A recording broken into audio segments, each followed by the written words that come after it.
రెడ్డి, మాజీ స్పీకర్ మధుసూనాచారి వీరంతా హాజరయ్యారు. దీంతో పాటు 29 నుంచి అసెంబ్లీ సమావేశాలు ప్రారంభం కానున్నాయి. ఒకరోజు అసెంబ్లీ సమావేశం తర్వాత 3 రోజులు లీవ్ ఉంటుంది, 3 రోజులు హాలిడే ఉంటుంది. తర్వాత మళ్ళీ తిరిగి జనవరి 2వ తారీఖు నుంచి మళ్ళీ సమావేశాలు ప్రారంభమయ్యేటువంటి సిచ్యువేషన్ కనిపిస్తా ఉంది. కాబట్టి అసెంబ్లీలో కూడా ఎలాంటి ఎజెండాతో ముందుకు పోవాలి, అధికార కాంగ్రెస్ పార్టీని ఏ రకంగా కార్నర్ చేయొచ్చు, వీటన్నిటిపైన దిశానిర్దేశం చేయనున్నట్టుగా తెలుస్తా ఉంది. కేసీఆర్ వాళ్ళతో పాటు చర్చిస్తా ఉన్నారు. ఆల్రెడీ ప్రభుత్వం కూడా ఇప్పటికే సిద్ధమైంది. మొత్తం పవర్ పాయింట్ ప్రజెంటేషన్ చేయాలి. అసెంబ్లీ సెషన్ లోనే, సభలోనే పవర్ పాయింట్ ప్రజెంటేషన్ చేసి బీఆర్ఎస్ ని టార్గెట్ గా మాట్లాడాలనేటువంటిది అధికార పార్టీ ప్రయత్నం చేస్తా ఉంటే దానికి కౌంటర్ గా కార్యక్రమాలు రూపొందిస్తున్నట్టుగా తెలుస్తా ఉంది సచిన్.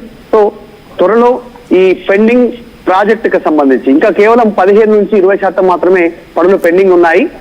అయినా కాంగ్రెస్ ప్రభుత్వం చేయట్లేదనేటువంటి చెప్పే దాంట్లో భాగంగా కేసీఆర్ ప్రాజెక్టుల సందర్శన చేయనున్నట్టుగా కూడా తెలుసు. ఉమ్మడి పాలమూరు రంగారెడ్డికి సంబంధించినటువంటి ఆ ప్రాజెక్టు స్వయంగా కేసీఆర్ వెళ్లి పరిశీలించి అక్కడ ఉన్నటువంటి అధికారులతో మాట్లాడి బహిరంగ సభకు వెళ్లేటువంటి ఏర్పాట్లు చేస్తున్నట్టుగా తెలుస్తాం. సో అత్యంత కీలకంగా భావిస్తా ఉంది బీఆర్ఎస్ ఈ సమావేశాన్ని.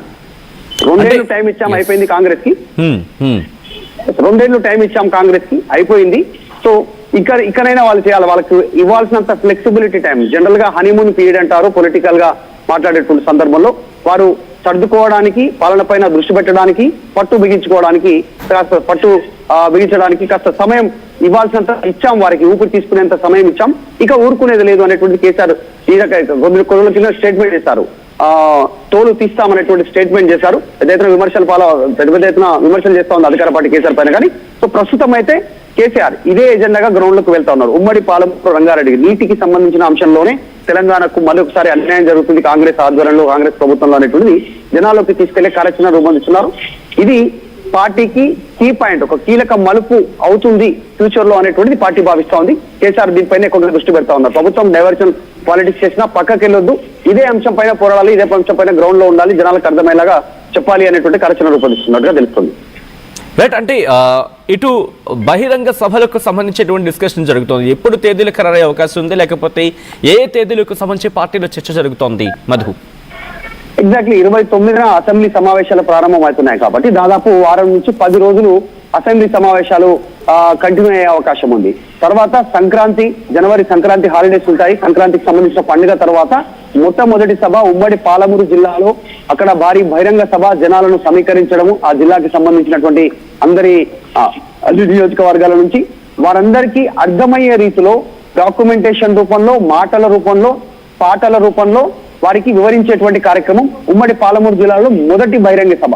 తర్వాత 2వ బహిరంగ సభ సంక్రాంతి తర్వాతనే, అది కూడా మహబూబ్నగర్ లో అయిపోయిన తర్వాత ఉమ్మడి నల్గొండ జిల్లాలో కూడా అన్ని నియోజకవర్గ ప్రజలను సమీకరించడం, అక్కడికి తరలించడం, వారికి సేమ్ పాటల రూపంలో, చిత్రాల రూపంలో, పవర్ పాయింట్ ప్రెజెంటేషన్ రూపంలో వారికి అక్కడ అర్థమయ్యేలాగా సేమ్ అదే విధిగా ఉమ్మడి రంగారెడ్డి జిల్లాలో 3 బహిరంగ సభలు ఉంటాయి. మొదట ఉమ్మడి పాలమూరు జిల్లా, ఉమ్మడి నల్గొండ జిల్లా, తర్వాత ఉమ్మడి రంగారెడ్డి జిల్లాలో 3 బహిరంగ సభలు ఏర్పాటు చేయడానికి సిద్ధమవుతున్నారు. డేట్లు సంక్రాంతి తర్వాత అనౌన్స్మెంట్ చేసేటువంటి అవకాశం ఉంది.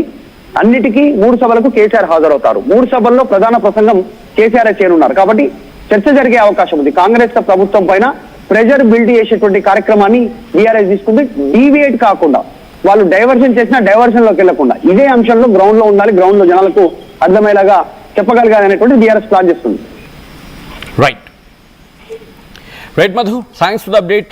మొత్తంగా అయితే మాత్రం ఇటు ఎర్రవల్లి ఫామ్ హౌస్లో బీఆర్ఎస్ కీలక భేటీ జరుగుతోంది. దానికి సంబంధించిన బ్రేకింగ్